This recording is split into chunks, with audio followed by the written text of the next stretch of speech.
అవి ఏవి అనెనా, ఇచ్చువాడు పరిశుద్ధుడై ఉండవలెను, ఇచ్చు దానిని పరమ భక్తితో నీయవలెను.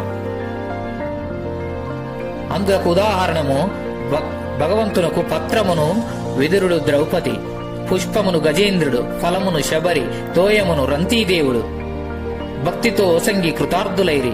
భగవంతుని దేనిని స్వీకరించును? భక్తితోనూ నిర్మల చిత్తముతోనూ ఏ స్వల్ప వస్తువును, పత్రమును గాని, పుష్పమును గాని, ఫలమును గాని, జలమును గాని నొసంగినను ప్రీతితో స్వీకరించును. కాబట్టి భగవత్ కృపకు సంపాదించవలన ఏది ఆవశ్యకము? భక్తి, చిత్తశుద్ధి అని రెండును ఆవశ్యకములు. ఏ కార్యము చేసినను భగవదర్పణముగా చేయవలనని భగవానుడు ఉద్బోధించుచున్నాడు. జై శ్రీ కృష్ణం వందే జగద్గురుం గీతాచార్యులు.